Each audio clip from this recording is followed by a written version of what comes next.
Tahukah Anda betapa gilanya budidaya ikan patin di Bangladesh? Dari memelihara dan membiakkan benih hingga memberi makan ikan kecil di kolam ikan. Akhirnya datanglah memberi makan dan memanen ikan-ikan besar. Bahkan ada yang super besar, dicampur dengan ikan untuk menyelinap menyerang.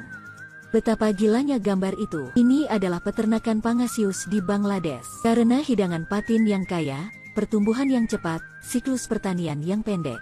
Jadi untuk negara dengan jumlah penduduk 9 kali lipat dari negara kita seperti Bangladesh, mereka memilih untuk memelihara Pangasius dalam jumlah besar untuk menyediakan daging dan ikan yang cukup untuk kota.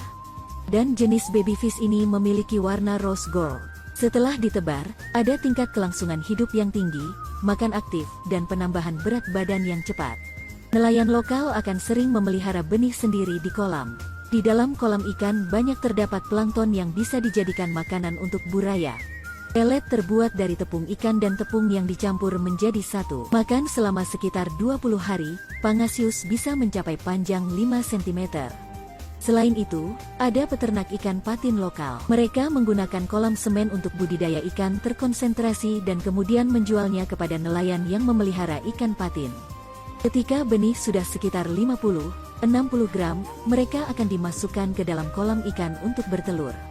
Di negara saya, padat tebar umumnya 3-6 ekor per meter persegi. Tapi di Bangladesh, setiap meter persegi harus memberi makan hingga 20 hewan.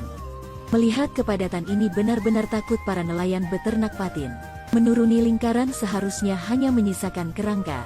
Seiring dengan bertambahnya ukuran ikan patin, ikan yang lebih besar dapat memakan makanan yang lebih besar. Kebun jeroan hewan, udang, ikan campur. Ikan dan campuran tengik dapat diberikan kepada mereka. Nelayan akan menghancurkan campuran ini dan kemudian membuangnya ke akuarium. Dengan bekal makanan yang cukup, patin akan tumbuh dengan sangat cepat. Biasanya makan 4 kg makanan asal hewan, berat badan naik 1 kg. Dengan peningkatan teknologi budidaya ikan patin skala besar dan padat, kepadatan budidaya ikan patin di Bangladesh sangat tinggi. Bahkan terlihat sedikit teroris. Hal ini juga agar mereka dapat menyediakan makanan dalam jumlah besar dari ikan dan daging. Normalnya, siklus budidaya lele adalah 80 hari. Tapi di sini, waktunya malah dipersingkat menjadi 65 hari. Itu bisa ditangkap untuk dijual. Pangasius terutama ditangkap dengan pukat. Melihat bahwa siklus budidaya ikan patin mereka tidak lama.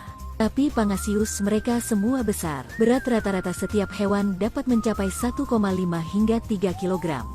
Ketika pria kulit hitam memelihara ikan di peternakan menghadapi ikan lele, aku takut itu akan menjadi perang juga. Dengan peternakan ikan profesional, setelah setiap batch ikan, kolam akan dikosongkan. Bersihkan semua lele kecil di kolam. Namun, ada pengecualian, terkadang hanya sekali dalam 2-3 tahun. Seperti akuarium Sam, tahun ketiga, danau dikosongkan. Tanpa diduga, ada juga beberapa ikan super besar, dengan berat beberapa lusin pound. Dalam kepadatan Pangasius yang padat, mereka telah tumbuh sejauh ini. Jadi itu bisa dianggap sebagai keajaiban.